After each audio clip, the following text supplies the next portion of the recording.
Good afternoon, everybody, or morning, depending on what part of the world you're in right now. Welcome to NAMM, What's Next? And I'm Jim Norris. I'm the president of NWC. And together with the folks from NAMM, we put together this information session today to give a little more information about where things are going and also meet the new president and also put in your 2 cents worth as well. So first off, let's get acquainted for a sec here. Find that. Okay. So we want to know where you live.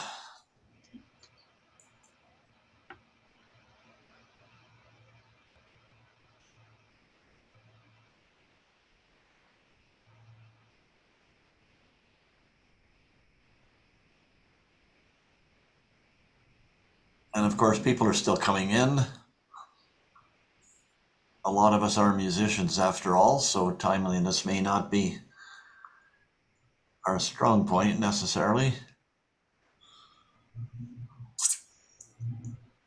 If you like, you should be able to turn your video on. That way we can see your little faces. Okay, you can see most the United States, Canada, and the rest of the world.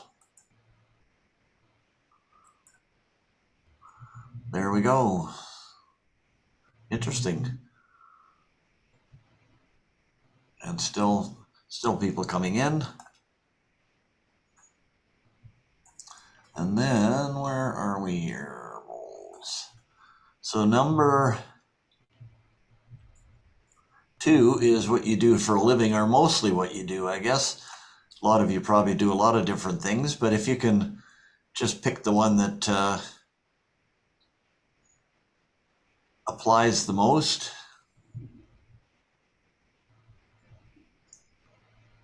And if you're at the life insurance symposium, you're probably in the wrong place.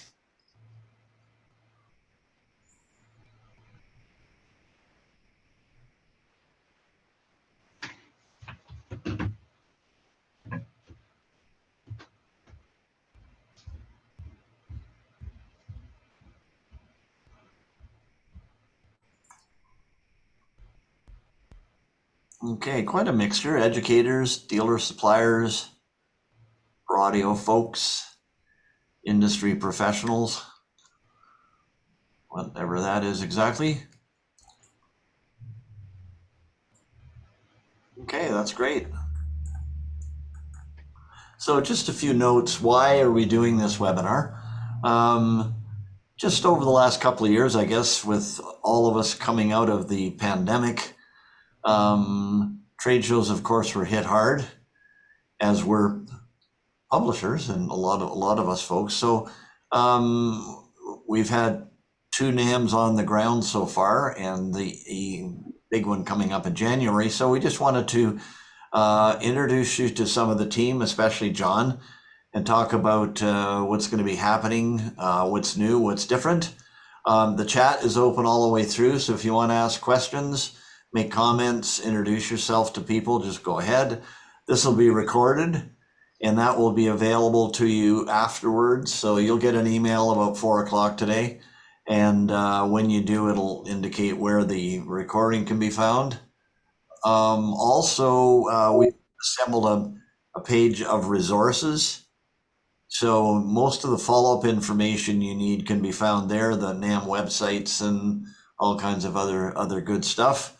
Speakers today are John Mlynczak, Pete Johnston from NAMM, and Zach Phillips. And at the end of us talking, we're going to have time for questions. So again, you can do those one of 2 ways. One is the chat, which is fine, and I'll just direct those.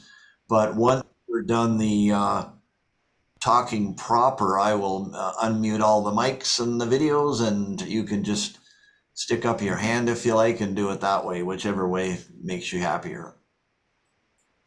So just to go back, I was just thinking about this myself, the relationship between NWC and NAMM.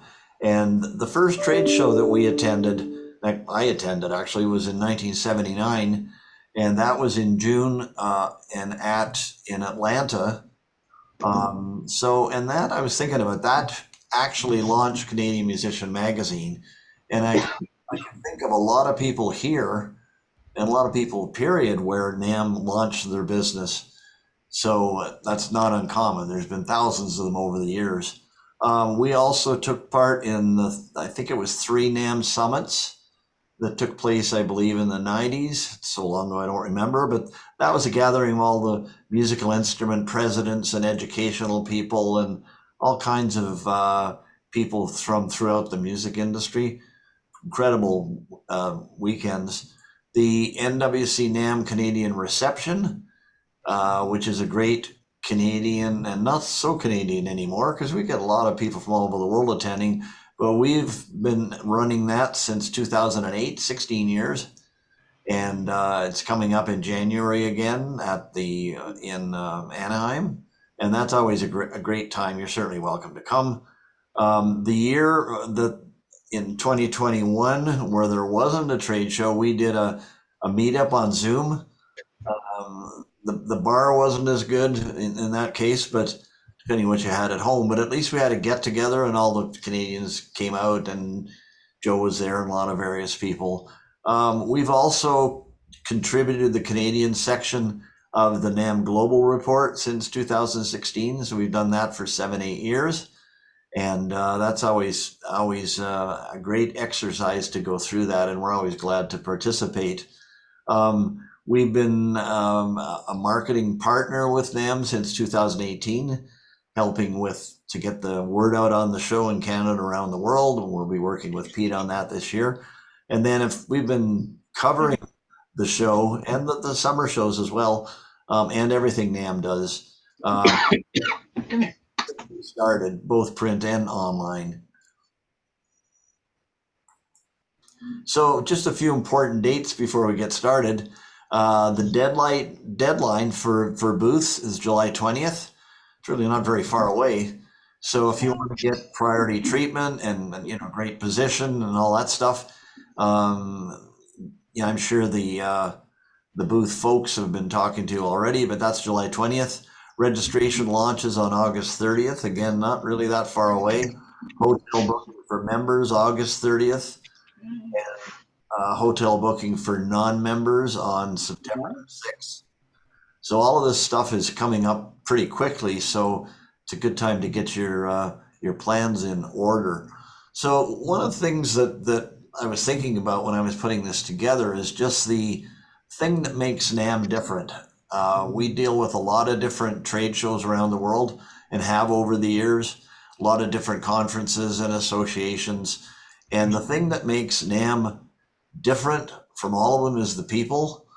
We deal with the marketing people. We've dealt with John a little bit now, with Joe in the past, and Larry Lincoln, and all of publicity folks and the Lippin group. So it's one thing that really makes NAMM different is that you're dealing with a whole bunch of really competent, and I say that first, and really nice people. So when you need to get something done, there's always somebody at NAMM that will do it for you. So I think that's really important. And I'm just going to now turn things over to John, and then we'll talk to Pete and Zach as well about some of the other things. So I'm going to just stop sharing here for a moment.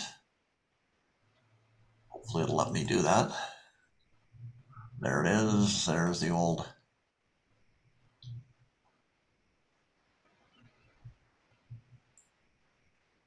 Okay, there's a whole bunch of familiar faces. So I met John rather at the last NAMM show, which wasn't very long ago actually. It was just in April, and he came out to the NAMM reception with Joe, and it was a pleasure to meet him. We had a Zoom call since then and got to know each other a little bit. And then the other day I watched an interview with Karen with John, and I learned even more about his background. It was kind of unbelievable, actually. So we can't have John go over all of that because that would pretty well be our webinar right there. Because he's for a young guy, he's got a lot of experience. That's to say. So We're just going to talk about a little bit about John's background and what in particular has he feels has made him suited for his role at NAMM. And I just introduce you, and you'll get to know him and you get to meet him, John Mlynczak. Hey everyone, thank you so much for joining today. Sorry. Thank you, Jim and NWC, for putting this on and for allowing us to, oh, that's a really big me. Hey. So thank you for this opportunity. And what's exciting about what we're doing right now is we're partnering with an industry partner.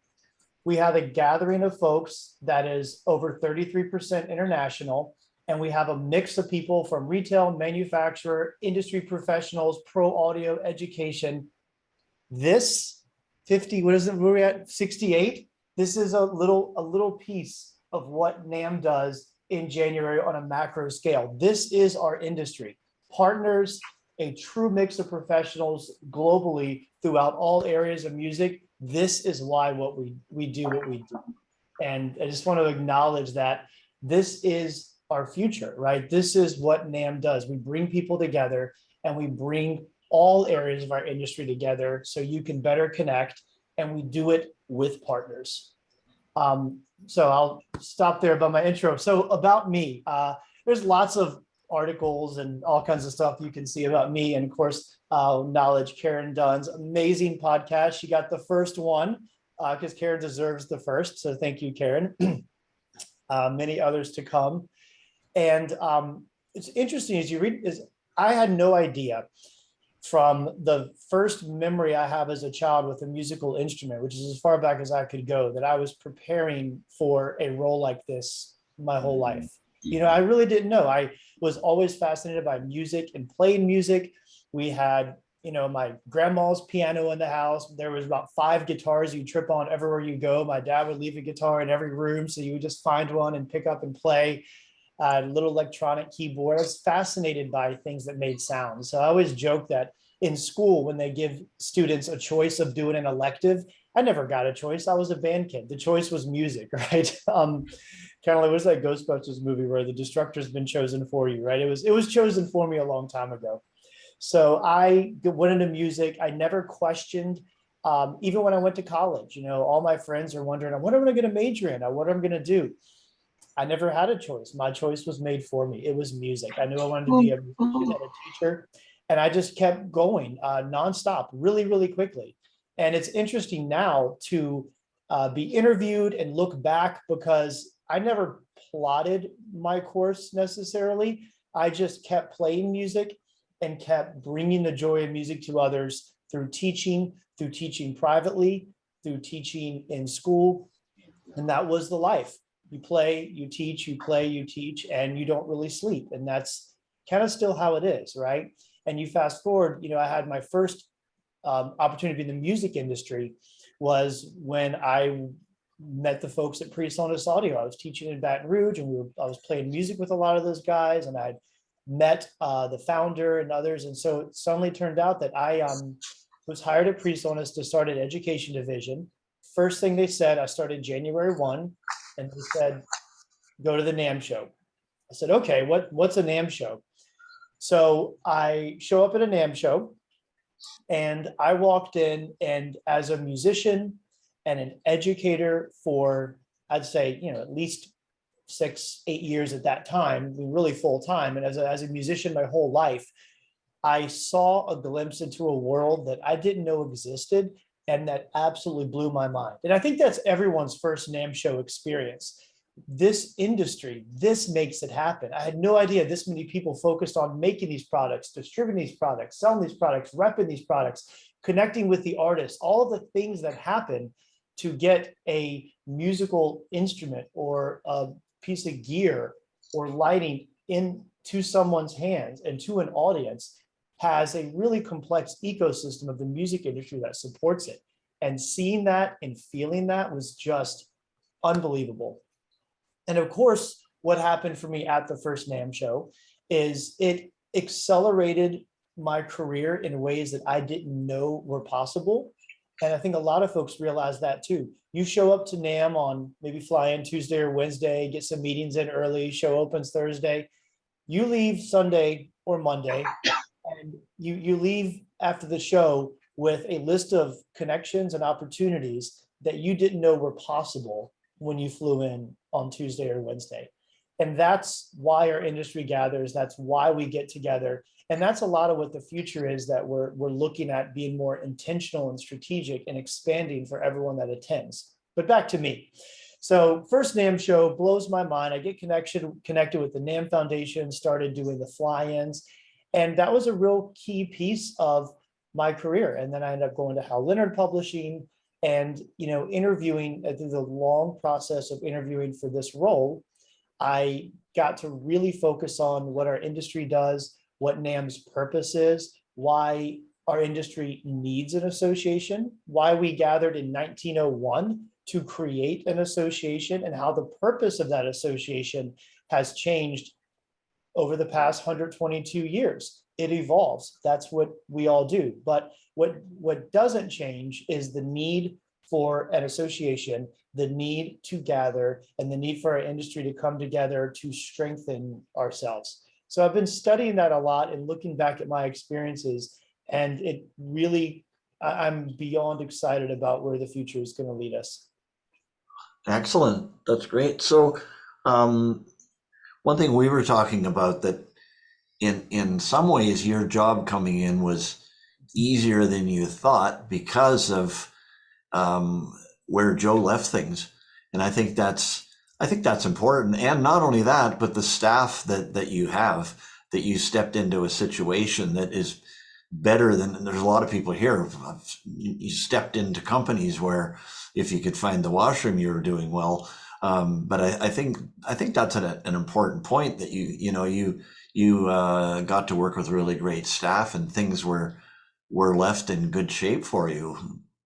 Yeah, I'm so glad you mentioned that, Jim. The most praise and respect and admiration for Joe Lamond and our continued friendship and continued, partnership.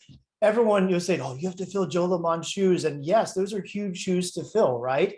But Jim, you make a great point that, it's daunting and scary on one side, but again, Joe did so much amazing work at NAMM. He assembled such a phenomenal staff, and there's such a great basis of what's at NAMM. It's a wonderful thing to step into as a leader, right? Because you have amazing established leadership, you have amazing established people, and that has been a gift, right? Not something that's scary. And I think the other part of it too that's really positive is all the relationships that NAMM has in the industry. All the people that attend, the educators, the suppliers, companies like ours, the media. I mean, it's a big chunk of people, and you've only met a little wee bit so far. But I think that's really positive as well. You've got a great team and a great history.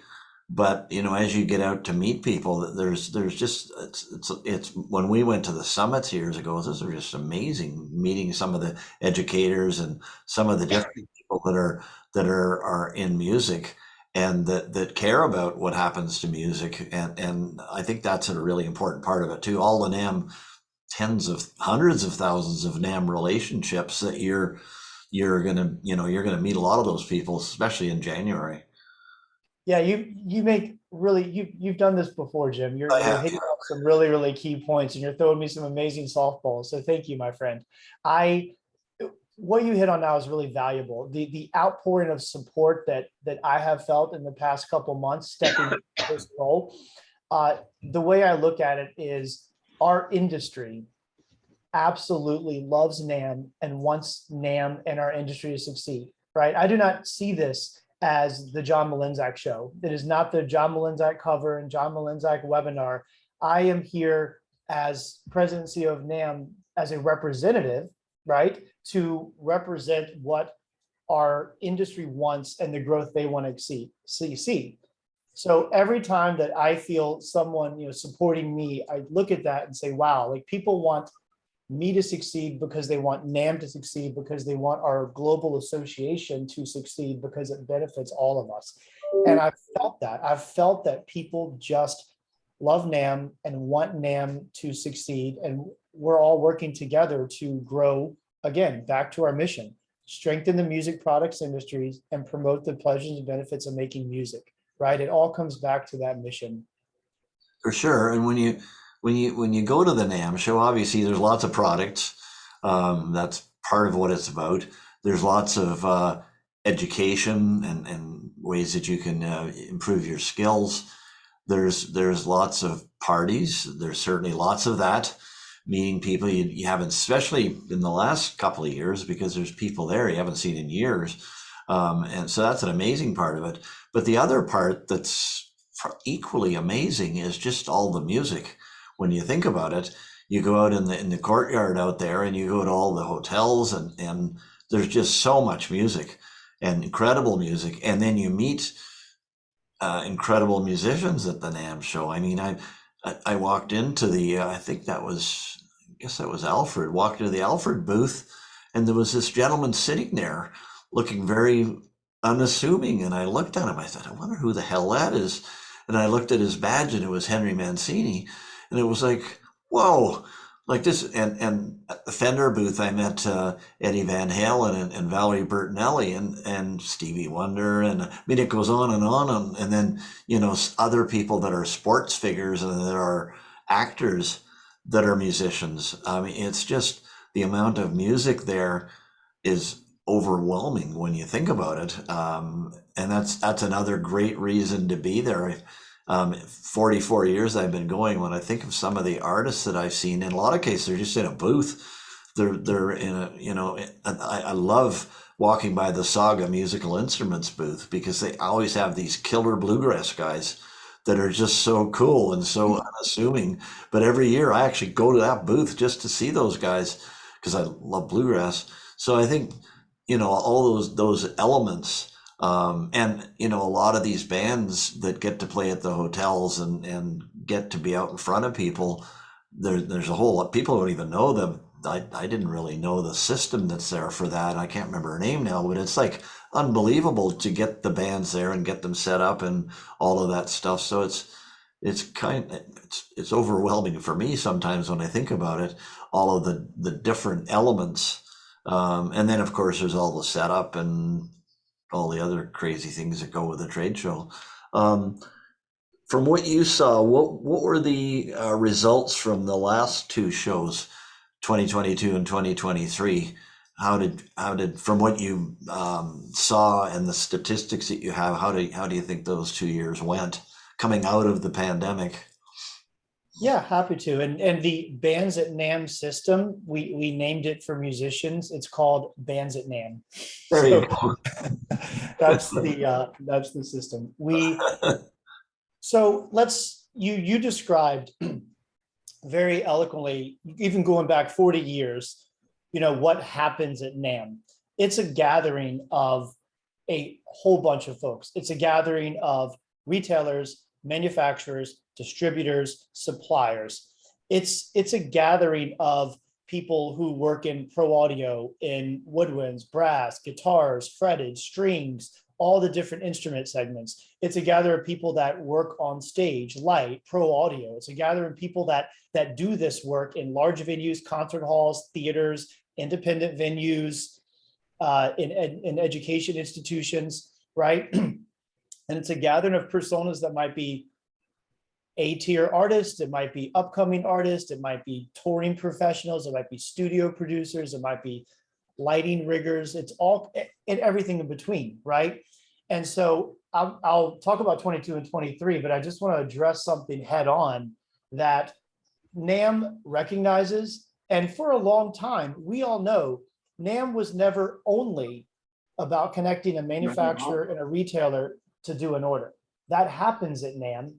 It did in April, it still does, but that's not the only thing that happens at NAMM. And the magic of NAMM is a global gathering of our industry, right, that strengthens relationships.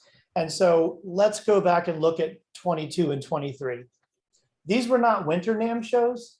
These were not summer NAMM shows. These were off-cycle 3-day events put on at two of probably the worst times that could have happened in a effort to keep the industry together no matter what.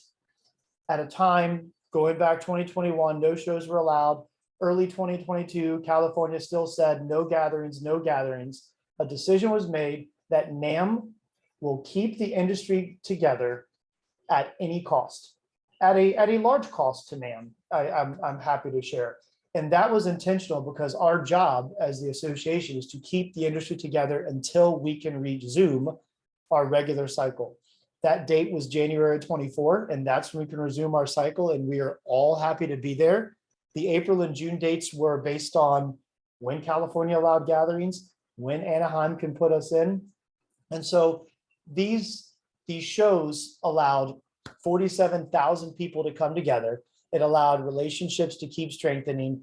It allowed our international community to connect, but they weren't the full power of the Winter NAMM show. And we're not comparing them to what the full power of the Winter NAMM show is, right? They're off cycle, limited edition NAMM gatherings put together based on every possible attempt to keep the industry gathering no matter what. And as anyone who's done trade shows knows, that those plans have to be laid years in advance, and trying to put on 2 off-cycle shows and then a full-on NAMM show in 18 months is a daunting task.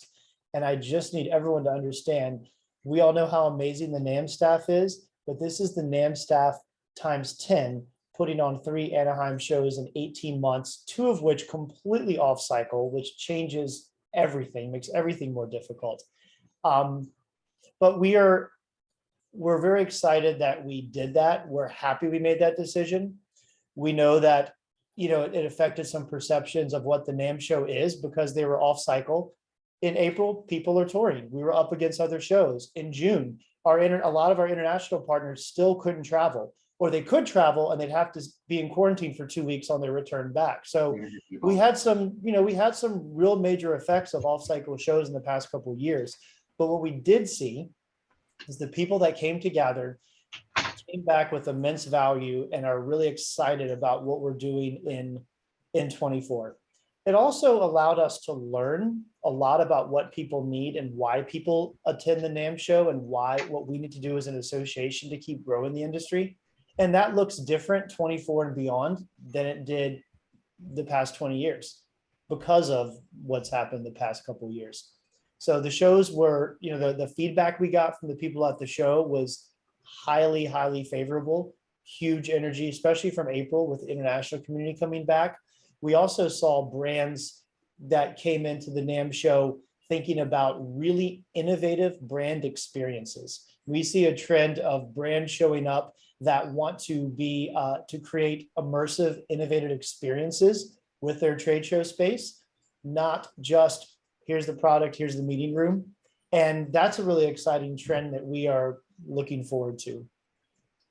The other thing that I'll add in 22 and 23 that we were able to do is, after Believe in Music Week in 21, which NAMM had 95,000 participants, NAMM was able to create a really robust app and connection platform, the NAMM Plus app now, for Believe in Music, and continue to use that through the past 2 shows. So what's fascinating now is in April, we had over 50% of attendees actively connecting on the mobile app.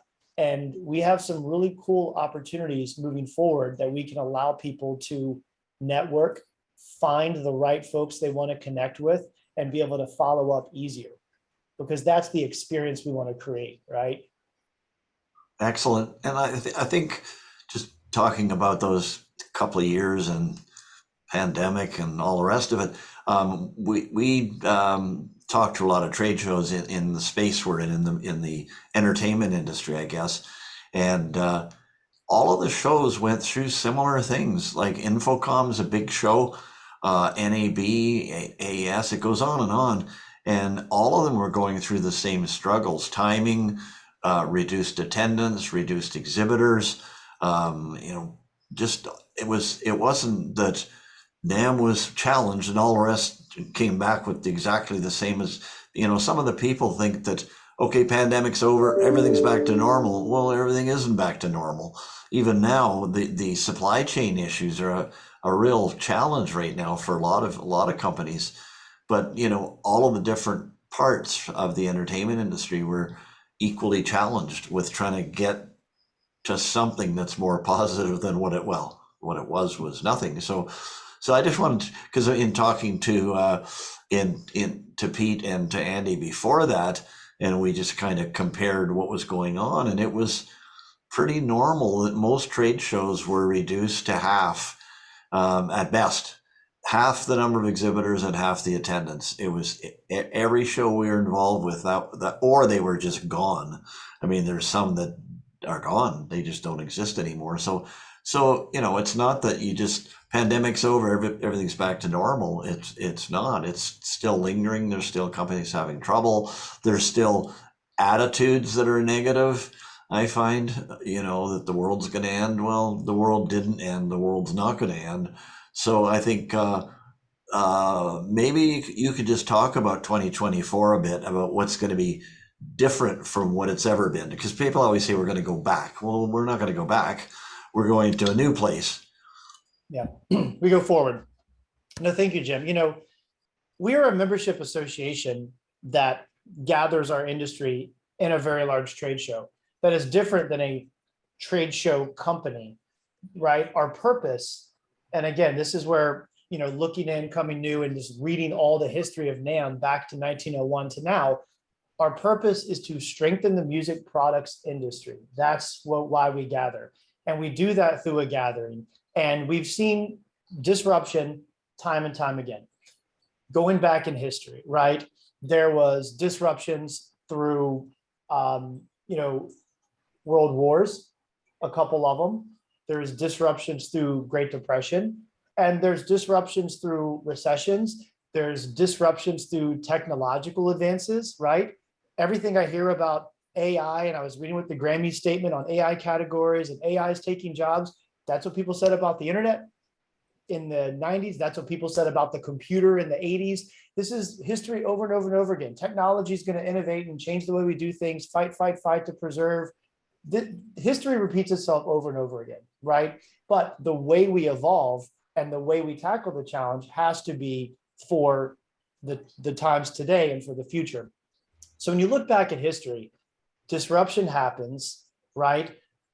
Historically, every time to and on a historical timeline, the dot tends to be the bad thing, the disruption, right? To the right of the dot is industry came together.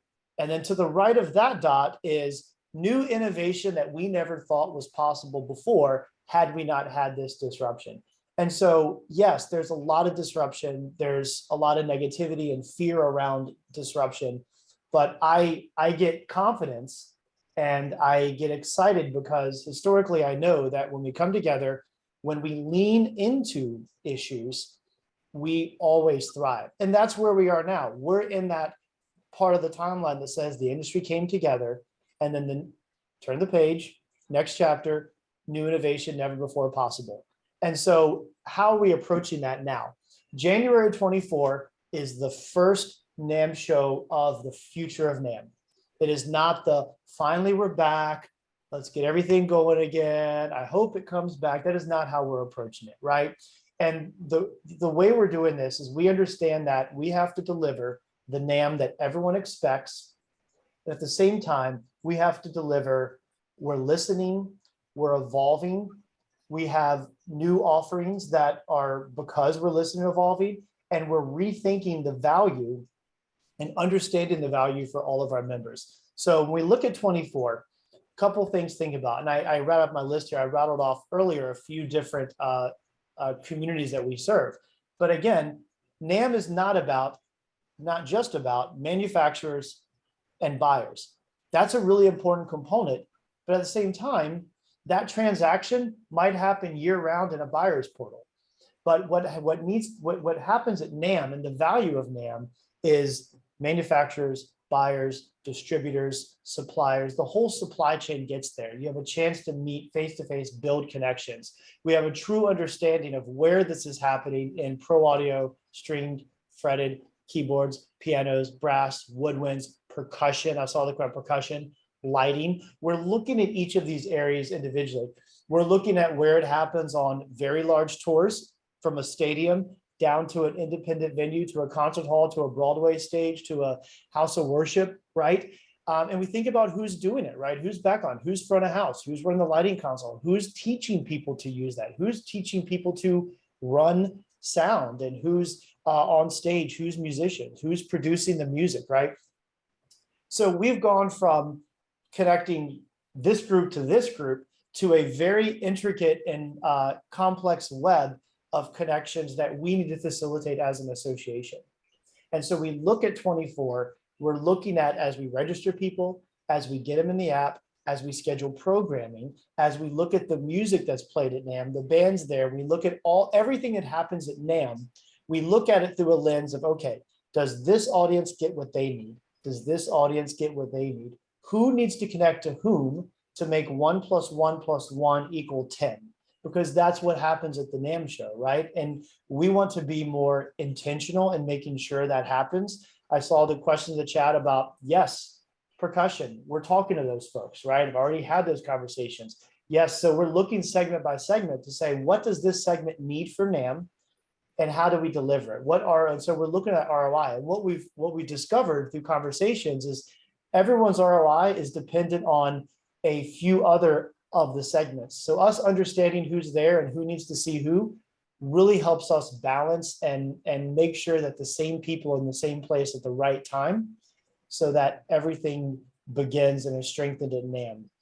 And you talk about what we'll see in 24. We'll see a lot of those connections. We're also building in the mechanisms we need at NAMM to measure and understand how those connections happen. And that's going to be something that will really drive us moving forward, and even year round, because again, NAMM 24 is the first of the future. So what we can establish on who we associate and how we give value to everyone who associates, we move forward, and we then think about how we can deliver that year round, right? Because NAMM is not here for you 4 days. NAMM is here for you 365 days. So what opportunities to connect us with you and you with each other all year round, that's a big part of our focus as well. But just like all our companies and all of our members, you come to the NAMM show in January and you get this huge energy of excitement, right? And Mary, I love Mary. I'm going to steal Mary Lurson's analogies. I know she's on about a planet, right? A planet orbits the sun, it gets close and it speeds up and it zooms around. And it has so much energy after the show, and then it comes back 3-4 months energy. And then, got to come back and get that energy again, right? The NAMM show in January and that cycle is the cycle of our industry. And we know our companies and our members show up, get opportunities and networks and connections that would not have existed had they not shown up. And then they spend the rest of the year off of that energy.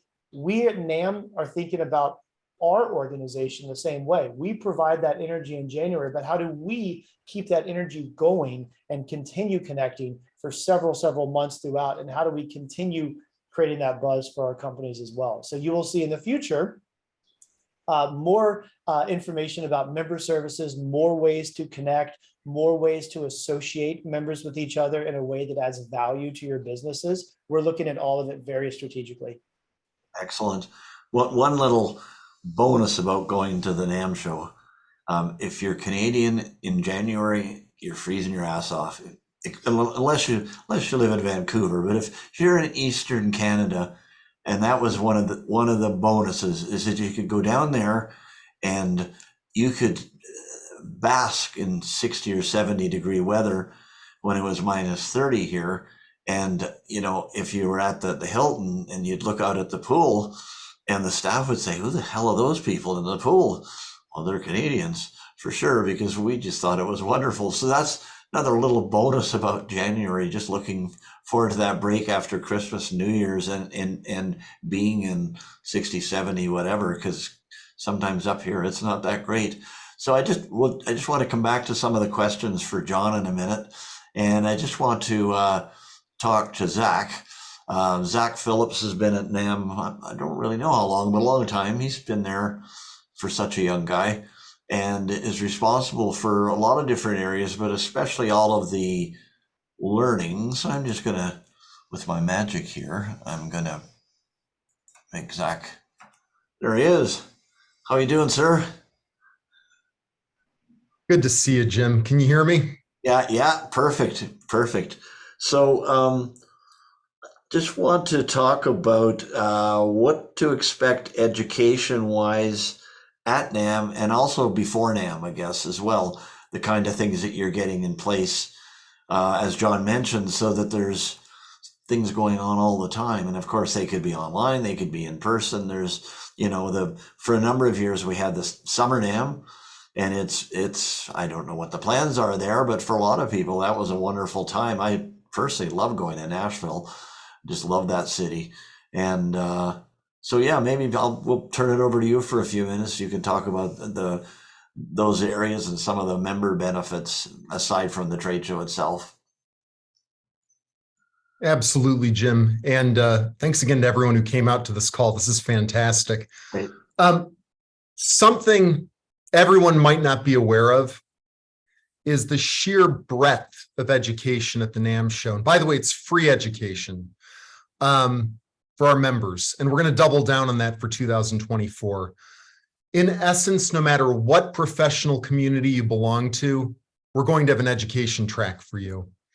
And by the way, it's pretty specific education. We're talking everything from a video marketing session, for instance, for a school music retailer or full line retailer, side by side with a training on specific entertainment technology education. Could be event safety, could be rigging.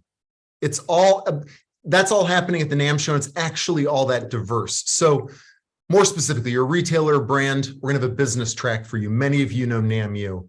If you're in recording, live sound, music technology, picture a robust program with tech tracks, A3E, Dante training, console training, entertainment technology. So that's lighting designers, production designers, event safety.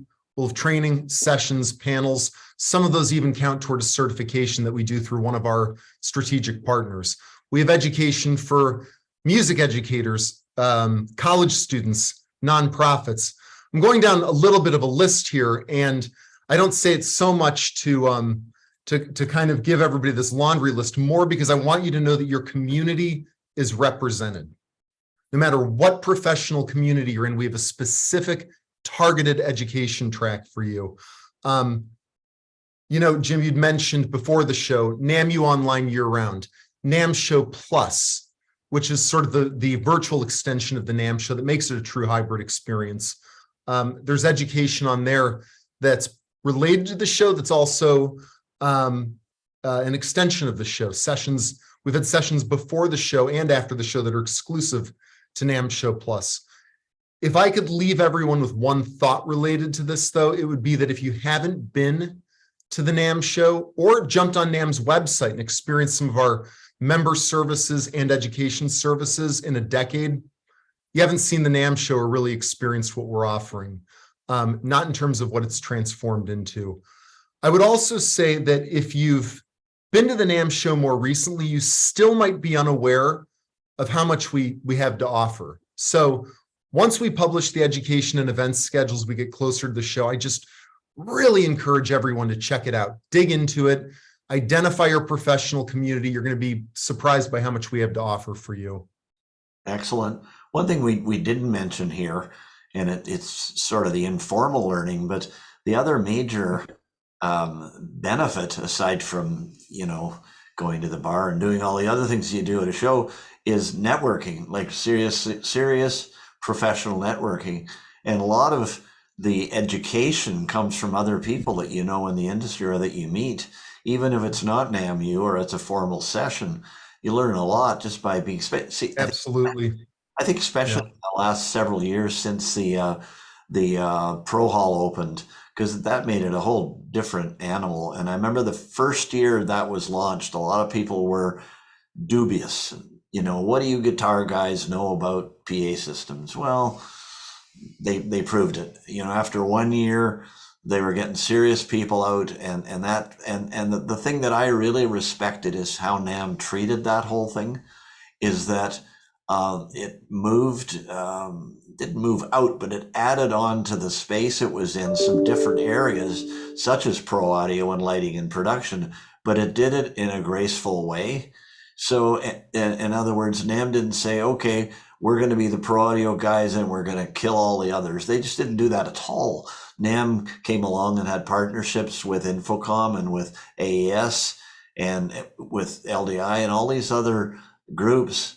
And I really respected that because, you know, AES is strong at certain things that they do. Their trade show isn't as strong, but there were education. A lot of the sessions they do are to be respected. And I thought there was a lot of grace there, I guess you could call it, the way that was phased in and just how important that part of the show became. And it's amazing. That wasn't easy when that hall was built and all of a sudden now we got to fill this. And it was all kinds of companies that NAMM wasn't used to dealing with. So definitely good stuff. And I think the networking is important as well. So another NAMM dude that I'm going to just click my wand here on there he is, to Pete. There he is. Now, Pete, I've known for at least 100 years, and only he's not even close to as old as I am, but known Pete for a long time, and I always saw him scurrying around the NAMM show doing video stuff and producing this and producing that, and then when Andy decided to move and the search was on for a new marketing to head up the marketing department, and that kind of went on for a while. And I was so glad when I heard that it was Pete that got the job. I said, this is great. Good guy, very knowledgeable, has been with NAMM for forever, knows the show inside out. And because, you know, sometimes when that happens, there's a new job and you got a marketing guy. So let's go out and get some marketing dude who's got a degree in marketing from somewhere and doesn't even know what a guitar is. I mean, you see that happen a lot, and I was so glad that didn't happen, that somebody was put in the right place with the right background, and it's great, and it's worked out really well. So obviously, Pete's working on some different ideas for the future as far as positioning the show and how to promote it, how to get more in people's minds, more people. So maybe, Pete, you can let us know your plans with you and your team. I have to say you got a great team as well. Thank you for mentioning that, Jim. We do have a great team here. I've got a bunch of marketers that all eat the cooking. We basically market to ourselves because we're the demographic that we want to talk to. So we've got an exciting new campaign coming up. You'll start to see it trickle out a little bit this month with a full launch next month. And it's a tagline that we've used before, but we're really going to exploit it. It's called "The Music Begins Here." It's a tagline that we can use to augment for each community. As John mentioned, we have so many, you know, the NAMM show, I started at NAMM in 1995. So I've been going to the NAMM show since 95. And it was definitely a buyer seller show. And we've all seen it morph into what it is now, which is so much more than buying and selling. There's so much inspiration that's happened. There's so many things. There's this vast ecosystem of how the music industry works, and NAMM is that home. And my challenge as a marketer, our challenge as a marketing department, is to figure out how to communicate to all these different segments that use the show in so many different ways, because the way I may use the show is different by the way somebody else uses the show.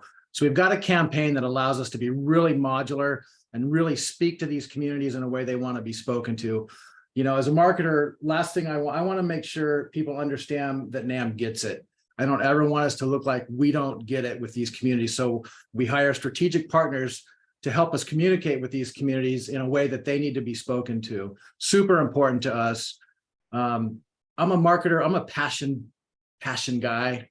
I'd like to market with passion. And, you know, one of the things I get out of the NAMM show is I get fired up and I get fueled with passion. So you'll see that in the new campaign coming up, really talking about really getting people to look at the show in so many different ways. And some of the questions on here are great. Andy, I see your question about, you know, direct to consumer. There's a lot of buzz going on to direct to consumer. You're going to see that expand at NAMM. Not that we're making it a public consumer show, but we're definitely going to be expanding in the consumer area for advertising. I'm building my advertising schedule and budget right now. And one of the things I'm looking to do is to go into more consumer facing publications, because everybody's an influencer. And I think that's what we have to remember. When we get people at the show, you know, I influence. I'm not a professional buyer, but when I go there, I influence purchase decisions. Absolutely. So I want to articulate how we use the show in so many different ways.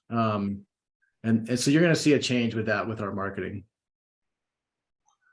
Excellent. So in terms of the people that you're trying to attract, aside from what has been in the past, what would those targets be, do you think, from the research you've done so far? Oh my gosh. There's a lot, isn't there? There's a lot. Before this, we were having a persona discussion about all the different personas we were tracking. And I have to tell you, if it touches the spectrum of making music, or it's just the life of music, you buy an instrument, you make the music, you record a record, you go on tour. There's a whole cycle of music making that happens. We want to be a part of that. Wherever you are in that cycle of music making, not so much the music industry of listening, but the active motion of making music, we're going to target you. We want you at the NAMM show. Yeah, I can jump in there too, because Sure, that'd be great. I've had really exciting conversations about this. Back to understanding our members and leaning into what our members are experiencing, right? In the conversations, because we've just been talking to members and listening and talking to members for months now as we make this transition. And it's important to understand that each of our members, they want to see different segments. And if you step back a little, what we've all experienced at the show is lots of people around, and they're in because they know someone who gets a bunch of free badges, and they show up, and we don't really know strategically who these folks are and how to engage them in a thoughtful way. So the changes we've already made and that we're accelerating are focusing on, when people come to the show, we want them to register as who they are, right? And we want to be able to segment these folks specifically. That's why Pete's having conversations on personas, right? And we're looking at all of this because we want to know, when you register for the show, when you join NAMM as a member, how can we provide this segment that wants to connect to these three segments? How can we strategically know who those folks are? How can we make those connections? How can we make sure that we have education sessions that serve those segments? How can we make sure that networking and the music and the events all make the right connections? And we do that as, NAMM becomes a sophisticated data technology and marketing engine. And that's what we do for our industry. And we're rethinking that engine and creating this really powerful segmented engine to help that. So we're looking at these segments very specifically, the ones that have always been at NAMM, but the ones that have been guest of, and now they're going to be there as NAMM members. So I'll also share, Jim, because we talked about this in our conversation, that's new, is NAMM has an individual membership now. So if you register for the show, if you're an educator, if you are working on producing music, if you are working in the lighting and sound community, if you are working in house of worship, if you are working with musical products or educating others on using musical products, whether private instructor, K-12 or elsewhere, you can now be a NAMM member, and you will be attending the NAMM show in 2024 as a member of NAMM, because we value your contributions, and you will then see more member services coming your way. And then to our retail, commercial, manufacturer members, you will now see the ability for us to strategically connect you with the individual member segments that you need to get ROI out of the show, because everyone has a different need now, right? We're in a complex world, and everyone's me button is a slightly different variation. So NAMM is not one size fits all. NAMM is strategically understanding everyone's me button and being able to have the connections that we can make there. Yeah, it's interesting at NAMM sometimes. Jim, could I add a little? Hey, Jim, quick PSA. Absolutely. Something if I could add something as well. We're talking a lot about that interaction between retail brands and manufacturer brands at the show. Indispensable to the NAMM show. I want to add something though, just as a side note. NAMM has also slowly become a music technology show in the last decade. And I don't know that everybody knows that. It sort of happens slowly. We've had speakers, just for instance, I'll put on my education cap again, from Microsoft, Meta, Intel, Google, really exciting up and coming software and app developers speaking at the show, joining us at the show, programs like software.nam. I point that out because I realized when I was discussing this with people in musical instruments, they weren't always aware of it. It sort of speaks to this diversity that John's talking about, that Pete's talking about in microcosm. Really, every professional community has their conference and show and gathering within the NAMM show. Yeah, it's amazing sometimes at the show that I'll run into people that I know, and you got to stop yourself and you say, well, what are you doing here? Because they didn't fit sort of the typical attendee. And that's happened a lot at our party. People will come and they might be a record producer, for instance, and oh yeah, I go every year. And well, I didn't know that. And there's a lot of that, people that you wouldn't expect, but they get value out of it. Products possibly, but even just all the music and everything else that's there. And there's good food at the food trucks as well. You can't forget that part. So I like it. The Canadians need cool food at the food trucks and a warm pool. I'm taking notes for you, Jim. yeah, we need poutine out there. I want to speak to, someone said the word consumer. And let's just lean into that, right? Because that's the word, like, is NAMM consumer, is NAMM trail. What we're looking at when we think about communities is really, it's about the people at NAMM. Consumer means different things to different folks. Our individual membership and our ability to get people as NAMM members and at the show, we want to recognize their value in the music industry. And yes, we all serve the music makers and we all serve the consumers. And sure, there are consumers that end up at the show because they get badges. But what we're looking at is, how do we provide in all of these segments what I'm calling the 5Xers or plus, people that are 5X value? Because I don't think people actually want to see hundreds and hundreds and hundreds of end users at the NAMM show. I haven't heard that. I think what people mean, right, when they say consumer or public, which we're not public, right? But these words get thrown out there.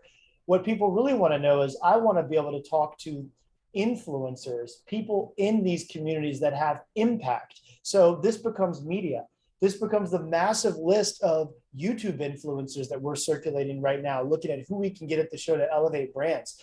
This comes of, like, in the pro audio segment, is that person walking around the one that decides what console goes on the rider, because that person's got a lot of influence? Or is it the person that's like, oh, how does this work? Can you give me a lesson on how to, how much gate to use on a kick drum? Like, so we're really strategically looking at who are the 5Xers. How do we identify them as members, and how do we identify them in registration, so that when you talk to consumers, whatever that word means to folks, what you really mean is you're talking to people that have broad influence over your brand.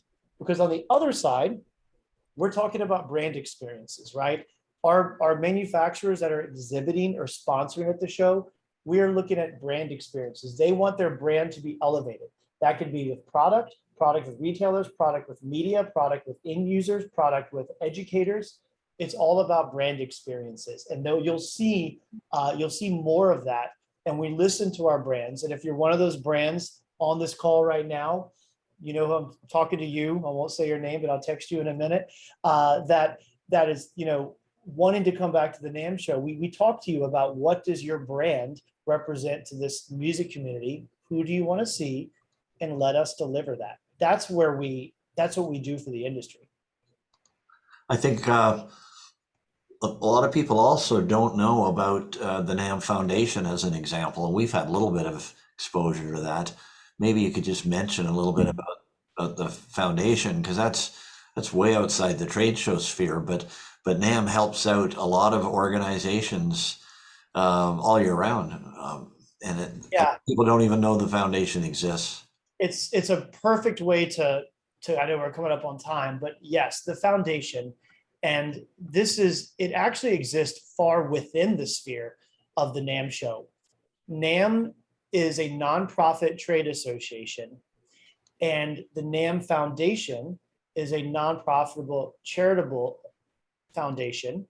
And NAMM the NAMM shows and NAMM's revenue has funded and continues to, with our members, fund the work of the NAMM Foundation. And by the way, we internally, it's the same team. We're out there doing this work. So I consider the NAMM Foundation the core of what NAMM does for members, because the foundation is creating more music makers. Again, our mission at NAMM is strengthen the music products industry and promote the pleasures and benefits of making music.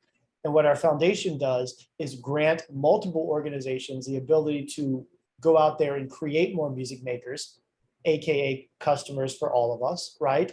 To make sure that we're promoting, we're awarding the best communities for education around the country, right? These NAMM Foundation programs to ensure that we're providing awards for college students, which are your next employees and careers in the music industry, to attend the show, right? So all this NAMM Foundation supporting for women of NAMM, support for all these programs we do, that's where our foundation plays an integral role in what NAMM does. And I'll say that the next thing you'll see is a question about NAMM Foundation and the way we think at NAMM and how we grow the industry. We are kicking off a major campaign on workforce development and careers in music. The thing we hear from members time and time again is we need more employees in our industry. We need more workforce. We need educated workforce. And we need the world to know that a career in the music industry is a high demand space, incredibly viable, a solid, profitable career, and there's a lot of opportunities you may know existed. So you'll see NAMM out there right now. We're looking at all the career opportunities. We've looked at all the data to put the salary ranges of all the careers in our industry. And we're actually going to the Guidance Counselors Conference next month to make sure that in the rack in every guidance counselor's office in this country, where people are saying, here's what you should think about a career, there currently is not a brochure that says all the careers in the music industry. NAMM, in partnership with National Federation of High Schools, is doing this, right? And that's what we do. We look at what does our industry need? Workforce development, career perceptions, growth of our workforce. So then we take our the funds that we generate from the NAMM show, we invest in the foundation, we go out there and we do that work to strengthen the industry. That's why NAMM exists, right? And so it's really important that people realize that your support of NAMM as a member, and your support of the NAMM Foundation, and your attendance and support at the NAMM show creates more music makers globally. Just before we wrap it up, what I'm going to do is our friends at Zoom send us a transcript of the chat here. So I'm going to send that to John with a bit of homework. So you can go through these. And if there's questions here, we can connect you with the people because everybody had to register. So that way we can, because we'd be here for hours if we tried to make a dent in all these questions. But I just wanted to share just for a minute a NAMM moment. I just made that up. But at the NAMM Summit in the 90s, it was the first one. And it was incredible because I think there was like 150 people. It was presidents of all the musical instrument companies, like President and Roland from Japan. And it was just like incredible, and psychologists and just everything. But one of the speakers was a music therapist. Now, I'd never heard of music therapy, and nobody in that room had, like nobody. This is, 30 some odd years ago. But they showed this video of this music therapist. And there was this young kid, he was maybe 5 and he was autistic. He just didn't connect, and they had nothing, no response from him. And the parents were just so upset. So this music therapist came in and lifted up it was a little girl, actually, now that I think of it, lifted up the little girl's hand and dropped it onto a Casio keyboard. Didn't matter that it was Casio. The kid came alive.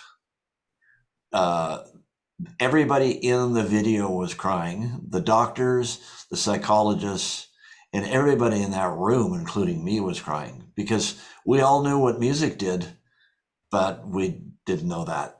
After that, kid came alive. He actually was connecting with people.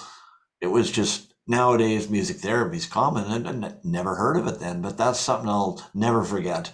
That video and the effect that and I've been involved in music therapy since then, a lot of ways, because it's incredible. It's one of the things that music does, And I always remember that video and the impression it had on everybody in the room.